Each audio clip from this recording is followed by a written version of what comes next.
Thay của tôi, cho thay của tôi thì nhanh gì chứ. Chắc chị tôi đó. Qua mấy chị chủ của tôi đó. Tôi chỉ có nhẹ mà.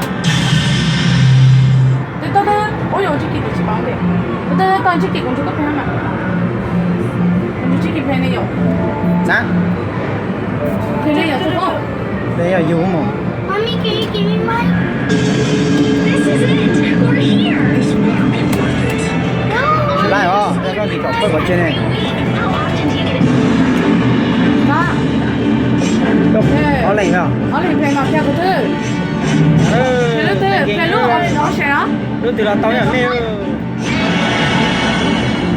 Tình gì nó tạm cho cái chuyện này nhau nó luôn.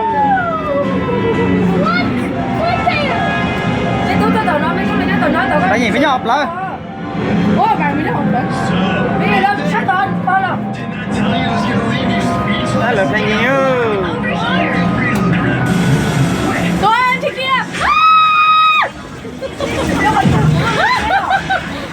Cứ theo từ gì có giấy à? Đi sao cũng có tầm tròn đấy mà. Ồ, cái hộp tủ á. Ăn cái gì nè.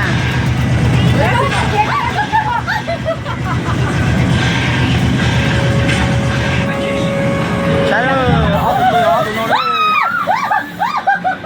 Áo tụi tôi, áo tụi nó đấy. Trái lên kìa là phê đó, là tôi đó. Có gì tôi sắp tốt tiền đó. Ủa, đừng trái nó đâu. Áo là tôi, áo là nó là nhìn nó đấy. Con này nó sổ nó.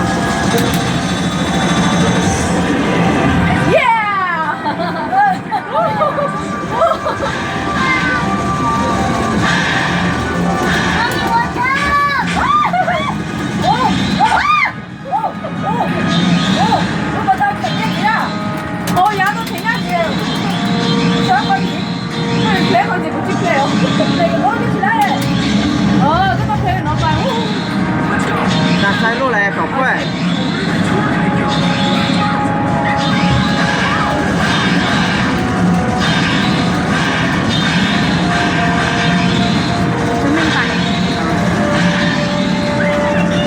Mấy lên tôi là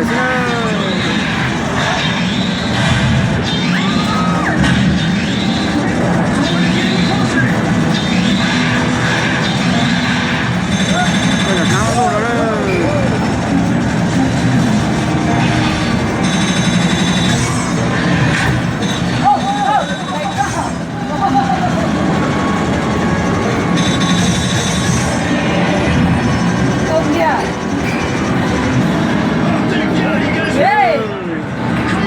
Nó ít anh thuê lại chứ đâu.